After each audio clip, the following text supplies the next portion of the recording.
వేరే నాయకులు కుర్చీలోనే ఉంటారు. పెన్షనర్ల యొక్క సమస్యల పరిష్కారం కోసం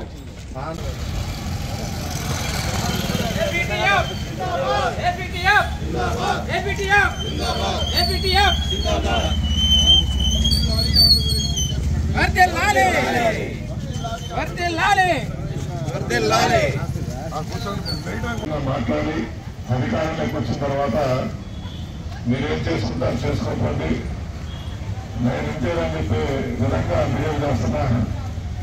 ఈ ముఖ్యమంత్రికి బుద్ధి చెప్పాలని చెప్పి రాబోయే ఎలక్షన్లో ఒకటే సాధ్యం. ఎందుకంటే మీరు ఎన్ని పోరాటాలు చేసినా కూడా ముందు రోజు కూడా వర్షం పడినట్టు ఆలోచిస్తున్నారు తప్ప టీచర్లకు ఎటువంటి ఆదాయం ఉన్నది మిగతా వ్యవస్థలు మాత్రం కాదని కనీసం ఇంగిత జ్ఞానం లేదు.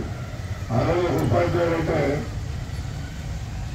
గురువు తల్లిదండ్రుల తర్వాత గురువుని పూజించడం మన సంస్కృతి.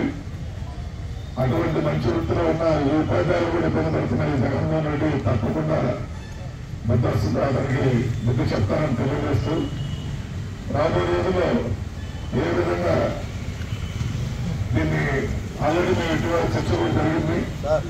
రాష్ట్ర ప్రభుత్వ ఖజానాన్ని ఏ రూపంలో మనకి ఇస్తాడో ప్రభుత్వం మనకైతే రావడం గ్యారెంటీ కానీ ఖజానాన్ని ఏ రూపాన్ని ఇస్తాడని చెప్పి కూడా చంద్రబాబు నాయుడు గారు కూడా భయపడే పరిస్థితి వచ్చింది.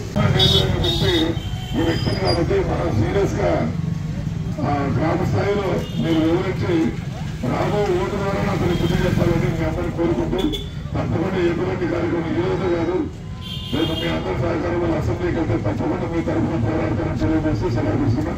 విచ్చలవిడిగా ఈ రాష్ట్రంలో మొదటి నుంచి ముఖ్యమంత్రి ఎంత సంపాదించారో అతనప్పుడు ఆ అమౌంట్ 5 సంపాదించుంటారు. ఆ డబ్బుతో రేపు